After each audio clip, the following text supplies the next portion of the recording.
I've got 1 minute to tell you about my favourite tools. That's really tough. Spirit level first and foremost. Beautiful old one as well. If possible, buy one with brass, solid timber, as long as the bubble's in the middle. If you're building something, it's got to be level. Tape measure, probably the most important tool. Obviously, you pull that bit out, it's got inches and millimetres. This one is super clever because it's got a little window at the top, so if you're measuring an internal, like a window, it tells you that there. Staple gun for upholstery and stuff, really, really useful. £5 or something like that. Little hammer, I go for a small hammer. Don't be scared to kind of use more crafty things. Don't get swept away. I love old tools like this old drill.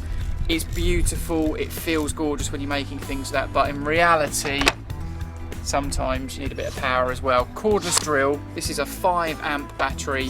You use it for drilling, for sanding stuff with a little wire brush on the end, for screwing. That is just an everyday absolute essential.